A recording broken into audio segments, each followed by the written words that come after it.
என்ன கண்ணு பண்ண முடியும், தொழில் செஞ்சு தானே ஆகணும். கட்டுப்படி ஆகலைன்னு அந்த தொழில் விட முடியாதுல்ல, செஞ்சு தான் ஆகணும். கட்டுப்படி ஆகுதா லாபமோ நட்டமோ, தொழில் 3 மாத தொழில் எங்கள் நாடார் வீடு தொழில் செஞ்சு தான் ஆகணும்.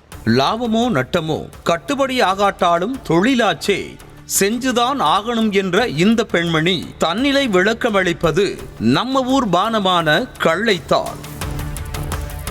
தமிழ்நாட்டில் கள் இறக்குவது சட்டப்படி குற்றம் என்றாலும் பனைமரங்கள் நிறைந்துள்ள நாமக்கல் மாவட்டத்தில் கள் விற்பனை படுஜோராக நடைபெற்று வருகிறது. பள்ளிப்பாளையம் அருகே பனைமரத்தோப்பில் கள் இறக்கி விற்பனையில் ஈடுபட்டு வரும் தொழிலாளர்களை நமது நியூஸ் தமிழ் செய்திக்குழு சந்தித்து உரையாடியது. சட்டப்படி பதநீர் இறக்கி வெல்லம் தயாரிக்க அனுமதி அளிக்கப்படுவதாகவும், ஆனால் அது கட்டுப்படி ஆகாததால் கள் இறக்கி விற்பதாக இயலாமையை வெளிப்படுத்தினார் இந்த பெண்மணி. சட்டப்பிரகாரம் என்ன, பதவி கட்டி வெல்லம் காய்ச்சணும், வெல்லம் காய்ச்ச சொல்லுவாங்க. நாங்கள் அதை செய்ய முடியாத இதை செய்கிறோம். வெல்லம்னா நம்ம வேலை ஒத்துரியும், எதை இது ஒரு 10 ரூபா சம்பாதிச்சுக்கலாம், சாப்பாட்டுக்காகும் அப்படின்னு நாங்களும் செய்கிறோம், அவங்களுக்கு 15 கொடுத்து செய்கிறோம். கள்ளு உடம்புக்கு குளிர்ச்சியானது, இறக்கலாம் விற்கலாம் என்று விளக்கமளித்த அந்த பெண்மணி மக்களுக்கு நல்லது செய்வதாக வெகுளித்தனமாக கூறினார். உடம்புக்கு நல்லது, கூலிங்கு, மக்களுக்கு நல்லது தான் கொடுக்குறோம். நாங்கள் ஒன்றும் தப்பானல ஒன்றும் செய்ய மாட்டோம், இறக்குறத கொடுப்போம்.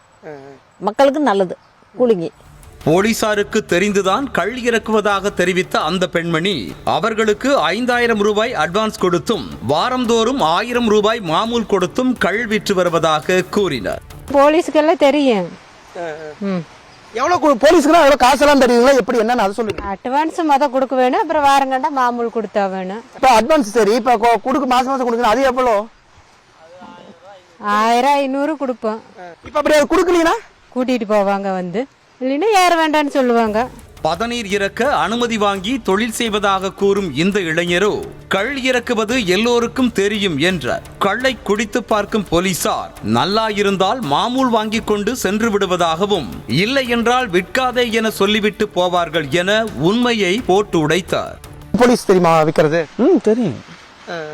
வந்தாங்கன்னா எதை பார்த்து 100 வாங்குவாங்க, இல்லைன்னா அவங்க பாட்டு போயிடுவாங்க. வந்து பார்த்துட்டு குடிச்சு பார்ப்பாங்க, நல்லா இருந்துச்சுன்னா கம்முன்னு போயிடுவாங்க, மோசமாக இருந்தால் அவுத்து வச்சுட்டு போப்பா. தமிழர்களின் தேசிய மரமான பனைமரம் அழிந்து வரும் நிலையில் இன்று அதனை பாதுகாத்திட பல்வேறு தரப்பில் இருந்தும் குரல்கள் ஒலிக்க தொடங்கிவிட்டன. ஆனால் தவறு என தெரிந்தும் வேறு வழியில்லாமல் வயிற்று பிழைப்புக்காக கள் இறக்குவதாக கூறும் இம்மக்களின் அவலம் தீர அரசு மாற்று யோசனைகளை முன்வைக்க வேண்டும் என்கின்றனர் பனைமர ஆர்வலர்கள்.